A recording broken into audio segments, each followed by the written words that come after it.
क्या आप विश्वास कर सकते हैं कि भारत के आधिकारिक दौरे पर आए किसी देश के विदेश मंत्री से प्रेस कॉन्फ्रेंस में अचानक कॉकरोच जनता पार्टी के प्रोटेस्ट और जेन जी आंदोलन को लेकर सवाल पूछ लिया जाए? जी हां, ऐसा ही एक बेहद दिलचस्प और अनोखा वाकया नई दिल्ली में देखने को मिला है। दरअसल नेपाल के विदेश मंत्री शिशिर खनाल इस समय भारत के 3 दिवसीय आधिकारिक दौरे पर दिल्ली आए हुए हैं। यहां उन्होंने भारत के विदेश मंत्री एस जयशंकर के साथ कई महत्वपूर्ण द्विपक्षीय मुद्दों पर बेहद सकारात्मक बातचीत की है। लेकिन जब वो मीडिया से मुखातिब हुए तो पत्रकारों ने उनसे दिल्ली में ही हुए कॉकरोच जनता पार्टी के प्रदर्शन और नेपाल में आए युवा आंदोलन को लेकर एक सीधा सवाल पूछ लिया, जिसने कूटनीतिक गलियारों में सबका ध्यान अपनी तरफ खींच लिया है। आखिर क्या है यह पूरा मामला? नेपाल के विदेश मंत्री ने इस अजीबोगरीब सवाल का जवाब क्या दिया और इस युवा आंदोलन का नेपाल की सत्ता से क्या कनेक्शन है? वीडियो में आगे सारी खबरें एक एक करके जानेंगे। इस पूरे वाकये को समझने के लिए हमें थोड़ा सा फ्लैशबैक में जाना होगा, थोड़ा पीछे जाना होगा और समझना होगा कि आखिर ये दोनों आंदोलन हैं क्या। सबसे पहले बात करते हैं नेपाल के जेन जी आंदोलन की।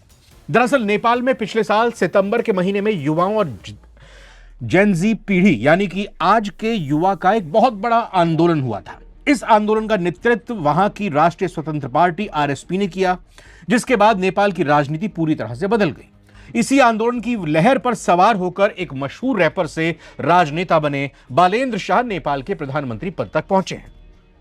नेपाल की संसद में आज करीब 38% सांसद 40 साल से कम उम्र के हैं, जो इसी युवा आंदोलन की देन है। यानी नेपाल की मौजूदा सरकार खुद इसी जेन जी आंदोलन की बदौलत सत्ता में आई है। अब आते हैं दिल्ली के कनेक्शन पर।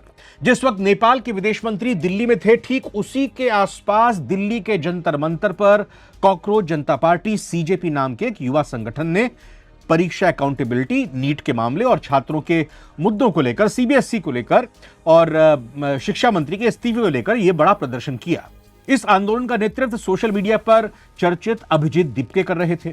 क्योंकि दोनों ही आंदोलन युवाओं और सिस्टम में बदलाव से जुड़े थे और इसीलिए पत्रकारों ने दोनों कड़ियों को जोड़ते हुए नेपाल के विदेश मंत्री से एक पेचीदा सा सवाल पूछ लिया। अब जब यह सवाल नेपाल के विदेश मंत्री शिशिर खनाल के सामने आया तो उन्होंने बहुत ही समझदारी और परिपक्वता के साथ इसका जवाब दिया। उन्होंने ना तो सवाल से पल्ला झाड़ा, मतलब ना तो नो कमेंट्स कहा, ना ही नेक्स्ट क्वेश्चन कहा, मतलब अगले क्वेश्चन की तरफ बढ़ो, और ना ही किसी विवाद को हवा दी। आइए देखते हैं कि उन्होंने इस पूरे सवाल के ऊपर अपना क्या रुख अपनाया और क्या जवाब दिया। नेपाल के संदर्भ में बात करें तो हां, सितंबर महीने में हमारे देश के भीतर युवाओं का एक बड़ा आंदोलन हुआ था। उस आंदोलन ने देश में एक बड़ा राजनीतिक बदलाव किया और उसी बदलाव की वजह से आज हम सत्ता में आए हैं। यह एक हकीकत है। लेकिन जैसे ही बात भारत में हो रहे कॉकरोच प्रोटेस्ट या युवाओं के प्रदर्शन पर आई, शिशिर खनाल ने कुशल राजनयिक की तरह देश की संप्रभुता और कूटनीतिक मर्यादा का सम्मान किया। उन्होंने साफ साफ सीजेपी के इस आंदोलन को लेकर कहा, वो भी सुनते हैं। भारत के अंदर क्या आंदोलन हो रहा है या वहां क्या स्थिति है, इस पर मैं एक विदेशी प्रतिनिधि होने के नाते कोई टिप्पणी नहीं करना चाहूंगा। यह भारत का आंतरिक मामला है। मुझे भारत और नेपाल के बीच के द्विपक्षीय संबंधों, हमारे पुराने सांस्कृतिक और आर्थिक रिश्तों पर बात करने में ज्यादा खुशी होगी। तो सुना आपने, इसे कहते हैं कूटनीतिक संतुलन। उन्होंने यह भी स्वीकार कर लिया कि उनकी सरकार युवा शक्ति की बदौलत बनी, लेकिन साथ ही भारत के घरेलू मामलों में किसी भी तरह की टिप्पणी करने से पूरी तरह उन्होंने परहेज किया। इस प्रेस कॉन्फ्रेंस में विदेश मंत्री खनाल ने भारत और नेपाल के बीच चल रहे कुछ पुराने सीमा विवादों पर भी खुलकर बात की। उन्होंने एक बेहद खूबसूरत बात कही जो दोनों देश के भविष्य के लिए उनके रिश्तों की दिशा तय कर सकती है। शिशिर खनाल ने साफ किया कि भारत और नेपाल सिर्फ नक्शे पर खिंची लाइनों से जुड़े पड़ोसी नहीं हैं, बल्कि हम एक ही नदी, एक ही पहाड़ों और एक ही प्राचीन ज्ञान की संतानें हैं। उनका यह बयान दिखाता है कि नेपाल की नई सरकार भारत के साथ किसी भी तरह के टकराव के बजाय आर्थिक सहयोग और विकास को प्राथमिकता देना चाहती है।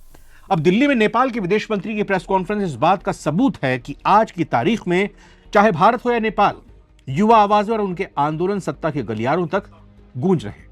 जहां नेपाल में जेन जी आंदोलन ने सरकार बदल दी, वहीं भारत में कॉकरोच प्रोटेस्ट जैसे अनोखे नाम वाले आंदोलन सुर्खियां बटोर रहे हैं। लेकिन अंतर्राष्ट्रीय कूटनीति की खूबसूरती इसी में है कि किसी देश के आंतरिक आंदोलनों के बीच भी दो देशों के रिश्ते परिपक्वता के साथ, पूरी मैच्योरिटी के साथ आगे बढ़ते रहे, खासतौर पर भारत और नेपाल के रिश्ते, जैसा कि शिशिर खनाल के इस जवाब ने साबित कर दिया। इस पूरे कूटनीतिक जवाब पर और भारत नेपाल की इस नई दोस्ती पर आपकी क्या राय है?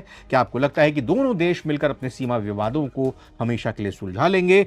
बालाजी शाह के बयान से जो खटास आई, क्या वो दूर हो चुकी है? नीचे कमेंट बॉक्स में प्लीज अपनी राय जरूर शेयर कीजिएगा। नमस्कार।